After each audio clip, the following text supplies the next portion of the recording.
Hi, Wolfpack fans. I'm Jeff Gravley. I'm Tony Haynes. And I'm Matt Chasnow. And this is Pulse of the Pack.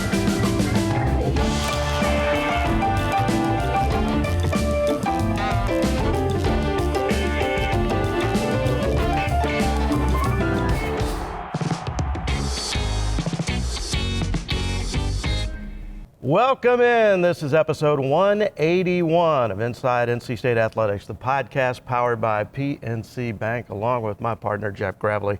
I'm Tony Haynes. It has been cold outside, my man. This has been one of the coldest Januaries I can remember, but the games must go on. And somewhere right now, Chaz is chuckling because to him, this is not cold. Yeah. We talked about that last week when he showed up at the radio show with shirt sleeves on, and then this week at least he wore a jacket. So there you go. Yeah, it's Chaz from New Jersey, Matt Chasnow, and to him, this is not cold, but for us, we're freezing our rear ends off. And you look back to last weekend, the North Carolina basketball game at the Lenovo Center. I think you had to wonder what kind of crowd would show up because they start on Thursday, Friday, talking about winter storm warnings on Friday night, Saturday morning. Then all of a sudden, people will say, it might be too dangerous for me to drive to the game based on the information we're getting, especially if you're from Charlotte or you're from Greensboro and you're a ticket holder, you're thinking, maybe I'm not going to chance it. I was really impressed with the crowd for the North Carolina game. Not only that many people showed up, very few empty seats, but, the crowd did its part. NC State lost the game by 2 points, 63-61. But in both of those games, Notre Dame and North Carolina, I think the crowd made a difference for the Pack. No doubt about it. And it was just good to see them back home after it seemed like an eternity on the road or taking breaks or whatever. And I do think the crowd played a huge role, particularly in the Notre Dame game. But then on Saturday, I was sitting in the upper deck press box. And to see all of the seats filled, it was just a really good atmosphere, and it wasn't one of those things where a lot of Carolina fans got the tickets. Oh no, these were a lot of red and white NC State fans. So yeah, and I think it made a difference, particularly in the second half when NC State was down, and then all of a sudden they started making a few shots and coming back into the game, and you could feel the energy grow at the Lenovo, and I think it definitely played a role in NC State's comeback against North Carolina. Well, I think it's fair to say the men's basketball team is still searching for the magic. One of the goals going into that week, the two home games, Notre Dame and North Carolina, and Coach Keats had told us on the radio show, got to get better defensively. Ball screen coverage has to improve. Got to do a better job of keeping these quick little guards out of the paint like Marcus Burton and Elliott Cadeau. We saw those guys last week. And I think NC State did really improve on the defensive end. Thinking back to the game Saturday, Kevin, let's start with the atmosphere because I'll tell you what, there was a winter storm warning overnight on Friday. There's a lot of uncertainty for people trying to travel to the game. The Pack has a lot of fans that live in Charlotte, Triad, Wilmington. But NC State showed big time in spite of the weather. I thought that was pretty impressive. Yeah, I was very happy with our fans. I mean, they showed out and showed up, and they were loud, and it was a great, home court advantage. And, I thought, doing segments of the game, our guys needed that energy from our fan base. And, certainly they gave us great energy and passion. And I've said this along, I try not to figure out, what folks' situation, why they can or cannot make games, but we're grateful when they do show up. Speaking of crowds, and we talked to Marcus Hill about this after the Notre Dame game, and he went out of his way to point out that the crowd, especially late in the game, and you're behind and you're trying to come from behind and win, he says the crowd definitely can energize you late in the game when you've played a lot of minutes. Yeah, no question. I mean, it does, and they got behind us. We made some plays, and they really got behind us on that. I mean, I'll even say this. I mean, it wasn't as many people at the Notre Dame game that it was at the Carolina game, but I thought the fans got involved and our crowd got involved in the Notre Dame game too. And, whoever's there, we appreciate you because your energy really helps. So you're undefeated this year, scoring 70 or more. Yeah. The defense is elite. I mean, this is to hold North Carolina to 63 and Notre Dame to what you just did and get the win, 65, is great. Is some of the thought, how do we get 5 to 7 more points here per game? Where could that possibly come from? Well, we just got to continue to work. The one thing that, you don't want to sacrifice it, and it's a thin line between, all right, do you shift more offensively? And we we're working a bunch on different situations, but you don't want to lose the defense intensity that you have. Like, you can't win any games if you can't stop anybody. And so we've gotten better in that area, but we'll continue to grow. And sometimes offense takes a longer time with new guys than defense does. I'm looking at the stats right now. Ben Middlebrooks had 7 offensive rebounds. Marcus Hill, 6. Yeah, he's a beast. How much, Kevin, does that have to do with just sheer effort level? Well, I think he's starting to get it. And we talk about a guy who's feeling comfortable himself. I mean, he is starting to get it himself now. He's starting to feel comfortable, and that's the great thing about it is, it's fun to watch guys grow in your system. I mean, it just really is. It's fun to watch him grow, and Marcus is a guy who's grown and gotten better in the system, and I think that's something that's really, really unique. Okay, how about this? Marcus Hill. Right, we're talking about a guy who led the MAC in scoring last year, came here.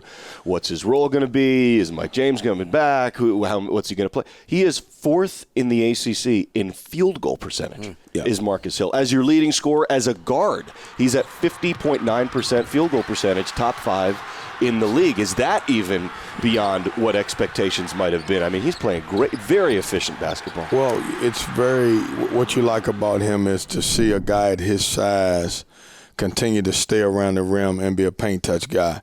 And there's something to be said about someone who knows who they are. He doesn't come out and force a bunch of threes. He gets to his mid-range game and he plays right around the rim. Pulse of the Pack is sponsored in part by Coca-Cola. Crisp, refreshing, and irresistibly tasty. Is Coke Zero Sugar the best Coke ever? Try and decide. For 48 straight years, Ford F-Series have been the best-selling trucks in America. We got here by engineering breakthrough technology, redefining Built Ford Tough, and never settling.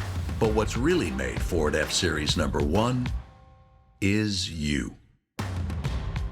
Now get up to $11,624 in total savings on select 2024 F-150s, only at your Carolina Ford dealer.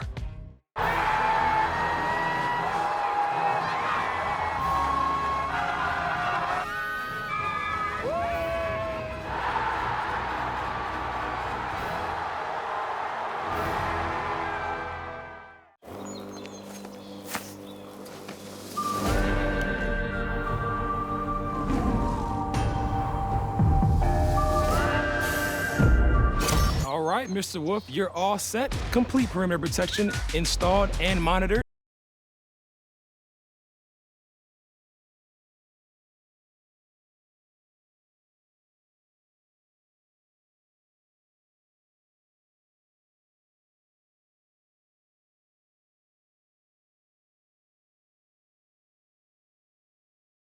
Tar Heel Periodontics is the premier periodontal practice of the Triangle community. Our team of highly skilled doctors provide dental care as individual as you are, working with you to build a personalized treatment plan to create the beautiful, healthy smile of your dreams. With offices conveniently located across the Triangle and Central North Carolina, you're never far from the Tar Heel Periodontics family. Visit our website or call now.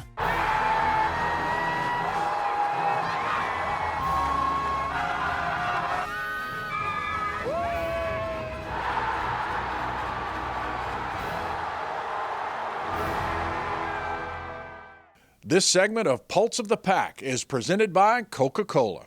And the makeup of this team is different, maybe compared to last year or maybe the previous couple of years, where you knew you had go-to guys at the end of game situations. I don't see that guy on this team right now, and I don't know if there will ever be what we refer to as a go-to guy. On the broadcast, we had both of those games against Notre Dame and North Carolina come down to basically a last possession, and Chaz would ask me, what do you think they go with here?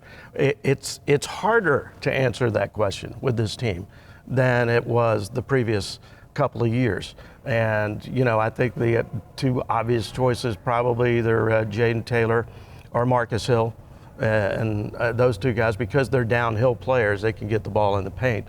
But I think it's a little bit of a conundrum for Coach Keats and the staff to figure out in the game situations. Okay, who do we want with the ball in his hands, and what do we want to run to give them opportunities? But every action that they run has multiple options. It's just not about one guy. But it was an easier question to answer when you were in that situation last year. Yeah, I think definitely Marcus Hill has put himself to be a candidate for a go-to guy. When you look at the level of play he has shown in ACC play, it's been great. What I've liked that I've seen in the Notre Dame and North Carolina games are some areas that I think they are improving, and once they can get these pieces working together and figure out this, that, and the other, I think they're going to be pretty good. You know, one of the things that we saw against North Carolina is something Coach Keats talked about on his radio show and again in his media availability is, you know, the three freshmen may start to see a few more minutes. I mean, we did see Trey Parker in there against North Carolina. We saw Ish Juve in there, even though he's not a freshman, he's a newcomer. You know, Paul McNeil may start to see some more minutes. I think it's one of those things where they're trying to just figure out how can we squeeze out a few more points. And you saw Ish in his last two games play 8 or 5 minutes, but he also had a bucket.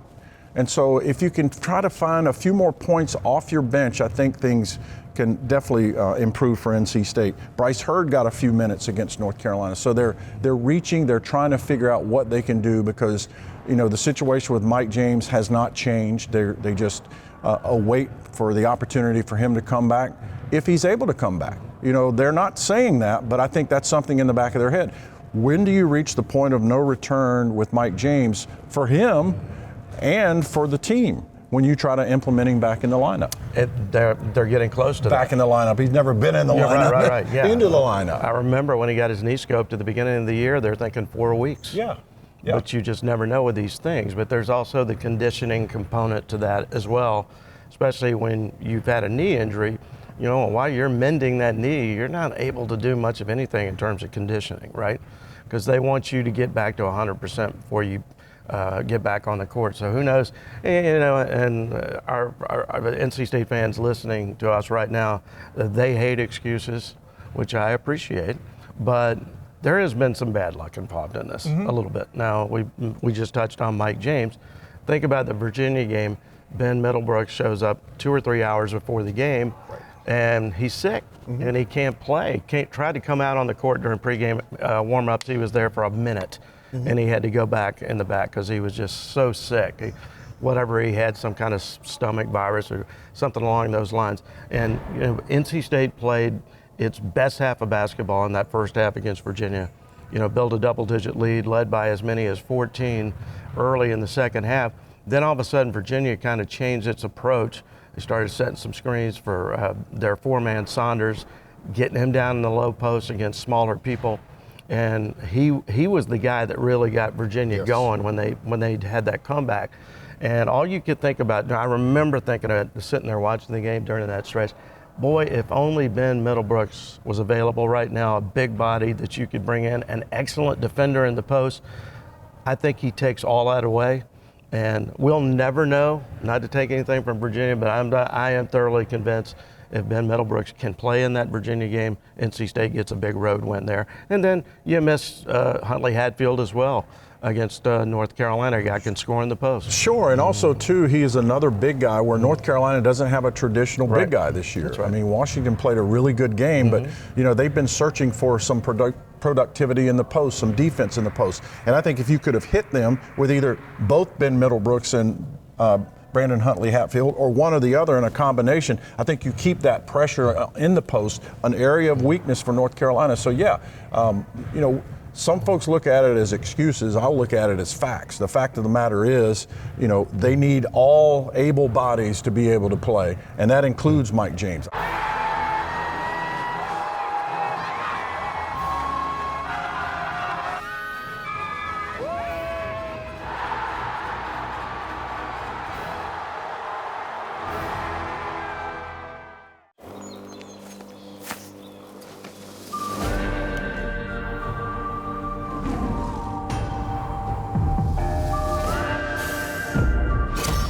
Mr. Wolf, you're all set. Complete perimeter protection installed and monitored 24/7.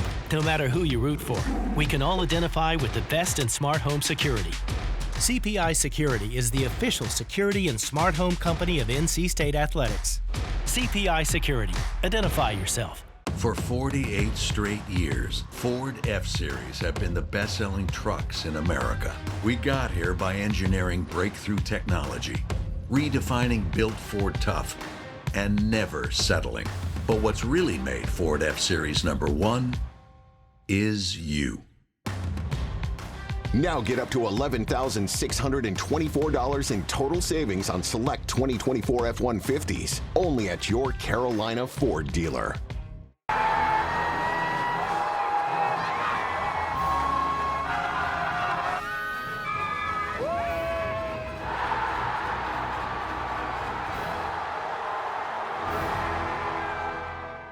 From protecting your teeth and gums, to restoring your smile, to sponsoring your local team, Tar Heel Periodontics is the premier periodontal practice of the Triangle community. Our team of highly skilled doctors provide dental care as individual as you are, working with you to build a personalized treatment plan to create the beautiful, healthy smile of your dreams. With offices conveniently located across the Triangle and Central North Carolina, you're never far from the Tar Heel Periodontics family. Visit our website or call now. Well, this team's far from perfect. We know that. But one thing you hang your hat on is that the effort level is there. Nobody's questioning the want to, the passion to go out and play hard and give the type of effort that allows you to stick around in games. You only look at a few of the ACC, the two ACC wins against Florida State back in December, down 6 with 3:30 to play. They came back, forced it to overtime, and then dominated in the extra period. Notre Dame game, pretty much the same thing. You're down 7 with 3:40 to play. They stormed back, won the game. North Carolina, down by 9, late. You know, all of a sudden, Lenovo Center was getting kind of quiet, but these guys didn't pack it in. They were able to fight back, actually grabbed the lead briefly, and had a chance right there at the end. So they keep fighting. There's something to be said for that. Virginia and Virginia Tech went to play the West Coast Swing last week. And both of their coaches were asked questions about, well, now that you're back on the East Coast, will it at all change your preparation schedule? And Mike Young from Virginia Tech said, you know what? We played the game at Cal. We got back Saturday night. Sunday is a day off, automatic day off. And normally we would just practice on Monday, get back on our regular schedule. But he made the decision, no, I'm not going to put them on the court on Monday. We're going to watch film, but we're going to give them an extra day. It's interesting to see how Virginia Tech plays against NC State Wednesday night. It's going to be interesting to see on Thursday how the NC State women, they're playing here at Reynolds Coliseum, play against Pittsburgh, because will they have that lingering effect from going out west? On the subject of women's hoops, is there anyone that's done more for the sport than NC State's own Debbie Antonelli? You'd be hard pressed, Tony, and I think that's one of the beautiful things is she will be recognized Thursday night. She will enter the Ring of Honor. She will have a banner in Reynolds Coliseum up there with Kay Yao and Susan Yao and Gina Beasley and Andrea Stinson and Trudy Lacey. She'll be among the greats. For Debbie Mulligan Antonelli, basketball became her passion at a very young age. Oh my gosh, I don't remember ever being without the game since I was 9 years old. When I was 13, we moved to Cary, North Carolina, and my parents took me to NC State to see a basketball game. And that's when I learned that girls could play basketball in college and you could get a scholarship to do it. I had no idea. And when I watched Kay Yao's teams, those early teams play, I was like, wow, what do I need to do to be good enough to play for Kay Yao at NC State? The kid from Cary figured it out, playing for Coach Yao for 4 years, 3 as a starter. She contributed in a multitude of ways, scoring, rebounding, assists, defense, leadership, whatever it took. From her freshman year in 1982 until her senior season in '86, Debbie was on the court for 117 of the 122 games the Wolfpack played. I may not have been the fastest or the quickest or the strongest or whatever, but I had a skill set that was very fundamental. I could score. I could shoot it, and I knew what we were doing, and I was in great shape. So my message to myself was always, if I make shots and I'm in great shape, she can't take me off the court. She was part of 2 ACC regular season championships and the 1985 ACC tournament title, a 4-year run in the top 20 rankings and the NCAA tournament, winning and learning from head coach Kay Yao. Kay Yao, such an important part of the whole path, right? What an incredible woman, what a great leader, what a great person. She always treated us as people first, and I think that permeated everything that we did. Once her playing days were over, Debbie started her career in sports marketing that soon transitioned to being a basketball analyst, first on radio, then on TV. Well, Mike, there's no question this is a very emotional night for everybody associated with NC State. She knows the game from a technical standpoint and sees the game from how she was as a player. You know, I claim to be the best non-stat starter in NC State history. I mean, it is just a great moniker for me because it's actually the way I see the game, right? It's all the detail inside the game, things that may not show up on the stat sheet that are important for teams that I valued as a player. Debbie doesn't just broadcast the games. She uses her voice and ideas to help grow women's basketball. I take my responsibility in the game very seriously. I want what we're experiencing right now in women's basketball to be the new normal. Like, this can't just be a moment or a movement. This has to be the normal. This has to be great product on the floor, support around it because the product is good, people enjoying being entertained by high-level play. And my job is to help share that, teach that, celebrate it. Share, teach, celebrate. Those three words apply to another passion of hers, community service. I do think giving is a skill that we all need to learn. Having some empathy and some emotional IQ around everything that we do is really important. She has shown that as a lifetime board member of the KL Cancer Fund, the Special Olympics, and in her own fundraiser, Nothing But Net, a 24-hour free throw shooting marathon that has raised over $1 million. I do believe I'm on a path where if I can do more, I should do more. And that's something that Coach Al said to us all the time. She always said, what more can we do? There should be no limits, and Debbie sees that through her middle son, Frankie, who lives with Down syndrome. He became a college graduate recently with an assist to the Clemson Life program. And after passionate pleas from Antonelli, NC State will launch a similar program this year. The Elevate program here at NC State, that might be the most important thing that I ever am involved in, just because of how much impact it's going to have, not just on the state of North Carolina, but every family like mine that wasn't aware of a diagnosis or something new or different or unique about their child, that now they're going to have some hope that their kid can go to college like my son got to go to college. Further proof that Debbie Antonelli doesn't just talk a good game. Highly respected and accomplished, her broadcasting career has paved the way to the Naismith Basketball Hall of Fame, the Women's Basketball Hall of Fame, and the North Carolina Sports Hall of Fame. And now, another honor for Antonelli.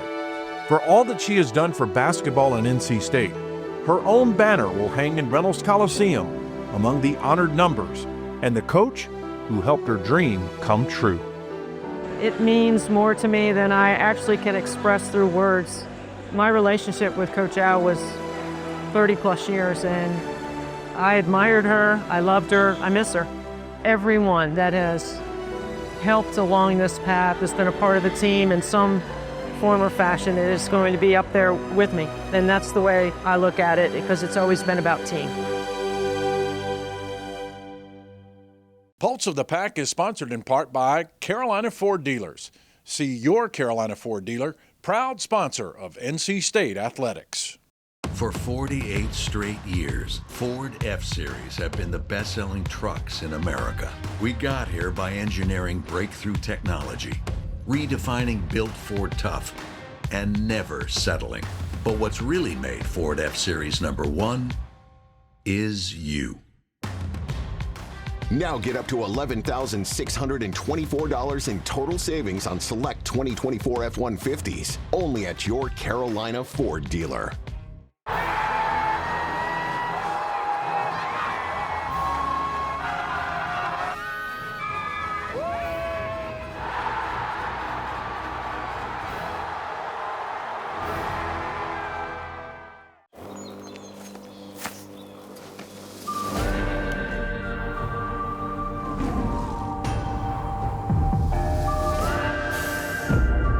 All right, Mr. Wolf, you're all set. Complete perimeter protection installed and monitored 24/7. No matter who you root for, we can all identify with the best in smart home security. CPI Security is the official security and smart home company of NC State Athletics. CPI Security. Identify yourself. From protecting your teeth and gums, to restoring your smile, to sponsoring your local team, Tar Heel Periodontics is the premier periodontal practice of the Triangle community. Our team of highly skilled doctors provide dental care as individual as you are, working with you to build a personalized treatment plan to create the beautiful, healthy smile of your dreams. With offices conveniently located across the Triangle and Central North Carolina, you're never far from the Tar Heel Periodontics family. Visit our website or call now.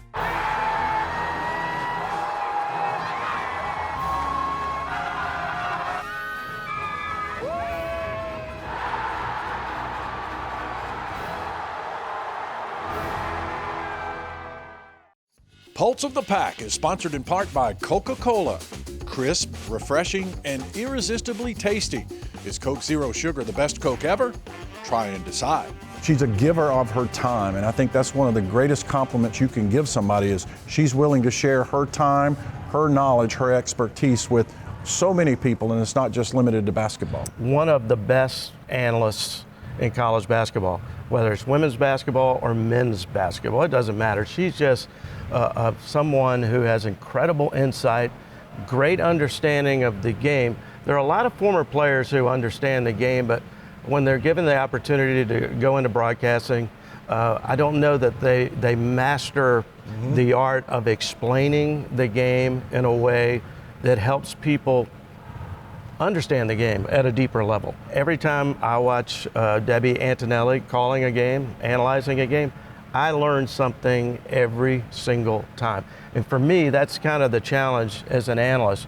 You try to the best of your ability, help explain to people, okay, this is why things are happening the way they are, but you have to do it in a way where they can understand what you're talking about. Yeah. And I think there's a mastery to that, and she is as good as it gets. So I asked her, I said, what will it mean to you to look up in the rafters in the place that you came to camp here, the place that you ended up playing here, you've called so many games here, to see your name up there on a banner? And she just said, I can't process it. She goes, I don't know what I'm going to do. I don't know what I'm going to think, but it's just amazing. And another part of Debbie, too, is the very court that NC State plays on is called K-Yao Court a lot because of what Debbie Antonelli did. She really pushed for that, not just for it to happen, but she wanted it to happen when K-Yao was still alive. And who will ever forget that powder keg moment when NC State beats North Carolina? North Carolina was number 2 in the country. They unveil K-Yao Court and they go out and play and win. And Coach Yao was just standing there at the end of the game, just like, I can't believe this just happened. It was a perfect night to honor someone so deserving of every honor that she got, and Debbie was a main player behind the scenes to get that done at that time. And I think she's one of those special people that wakes up every day thinking, how can I make a difference, right? I remember when we had her on the podcast a couple of years ago, she talked about at a time when she was working at Ohio State, and at that point, women's basketball wasn't on TV. No. You weren't going to see women's hoops on TV, very rarely. She put it together herself. She sold the advertising, and she put together some broadcasts of Ohio State women's basketball games, right? And you know, back then it was kind of unheard of, but thinking outside the box, you know, we can do this. Just a little effort, and she, you know, you'd have to look at that and say, again, how can I make a difference? She's made a huge difference along the way throughout her career, when she was playing, during her post-playing career here at NC State, and it just never stops. And that's a legacy. Yeah. That's a legacy that will be honored here in Reynolds Coliseum. Well, that'll wrap it up for us, right? Yeah. We'll see what's next. We just keep rolling on. That's right.